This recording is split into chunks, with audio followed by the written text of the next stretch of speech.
عن الزواج أخبرتني عنه قائلة: أنا لن أتزوج إلا صديقا أو غريبا يمكنني مصادقته، لن أكترث مهما شعرت بالوحدة.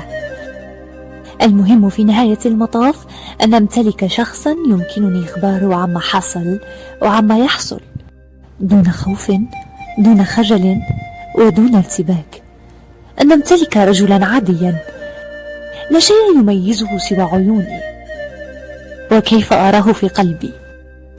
بوسعي أن يشتم معي، أن يضحك معي، ويبكي معي بسبب أو حتى دون أسباب، لأنني كذلك، جميع الإناث كذلك. ما نفعله ونشعره بلا أسباب أكثر بكثير مما نملك له سببا. بوسعي أن يرى في أفكاري المجنونة شيئا يستحق المحاولة ويحاول. شخص ممتع أملك ما يكفي من التفاهم معه، مما يخولنا أن نبدأ سوية متابعة سلسلة تلفزيونية قديمة مفضلة للمرة الخامسة. ما يكفي ليهيئنا أن نتراسل عبر الرسائل القصيرة رغم وجودنا في نفس الغرفة. لا يرى بهذا سخافة ما، يراها تستحق التجربة، لذا سيختار أن يجاريني فحسب في كل ما يفعله. على الأقل سيجربه من أجلي. لا أطمح للقليل، لا أطمح لا للنقود، لا للجاه، لا للقصور، ولا حتى لوجهة سفرنا القادمة.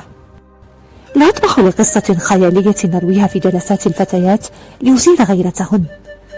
أنا لا أريد حياة أحسد عليها، أريد حياة تعنيني وحدي، تناسبني وتلائم اختلافي وبئسا لمعايير من حولي. ما يعنيني أن أعيش قصتي الخاصة مع شريكي ببطولتها، بمقوماتنا وتفاصيلنا الخاصة، حياة بسيطة يملأها الود والراحة والسكينة. أنا أطمح للكثير، أطمح لساعة نتسامر فيها قبيل النوم، لمشروب ساخن نرتشفه وراء النافذة في فصل الشتاء، لفيلم وثائقي عن حياة النمور في البرية نتابعه باهتمام ومتعة.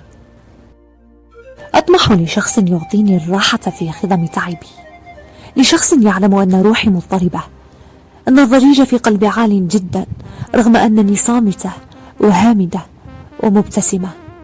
ينظر في وجهي، يطبطب على سكوني على نحو يجعل كل الأصوات العالية في عقلي تخفت وتختفي.